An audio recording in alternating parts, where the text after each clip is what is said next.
సోదరా, కొందరు ప్రేమను గురించి మాట్లాడితే మరికొందరు భయాన్ని గురించి ఫిర్యాదు చేస్తారు. ప్రేమకు భయానికి ఉండేది ఒకే కేంద్రమని నేను వారికి చెప్పక తప్పదు. మనల్ని మనం ప్రాపంచిక విషయాల వైపుకు నెట్టుకుంటే భయానికి సంబంధించినవి తమ గుణాన్ని బయటపెడతాయి. ఆ విధంగా కాక దైవం వైపు మళ్ళితే దివ్యత్వంలోనే ఇమిడిపోతాయి.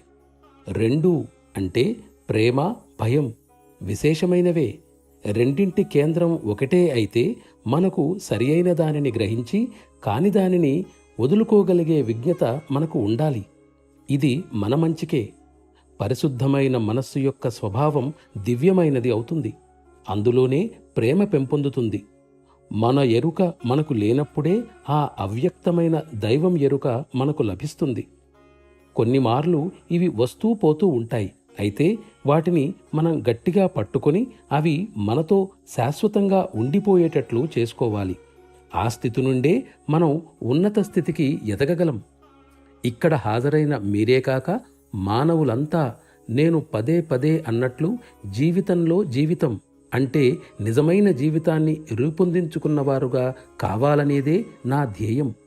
మీలో చాలామంది ఆ ఉద్యానవనంలోని రమణీయతా పుష్పాల సోయగాన్ని ఇంతవరకు చూడనూ లేదు, వాటి సుగంధాన్ని ఆస్వాదించనూ లేదు. మీరందరూ ఆ రుచిని పూర్తిగా చూడాలన్నది నా విజ్ఞప్తి. దీని కొరకే ప్రాచీన రాజులు తమ సింహాసనాలను సైతం వదిలి తపస్సుకై అడవులకు వెళ్ళేవారు. అయితే మనం మన సాధారణ ప్రాపంచిక జీవితాన్ని గడుపుతూ మన చర్యలన్నింటినీ తపస్సులుగా మార్చి అత్యున్నత ధ్యేయాన్ని అంటే ఆ అనంతతత్వాన్ని పొందడానికి తగిన విధానాన్ని సహజ మార్గం అందిస్తున్నది. ఈ విషయంలో నేను మీకు నా శక్తి కొలది సహాయపడగలను. కానీ మీ స్వయం కృషే చాలా ముఖ్యం.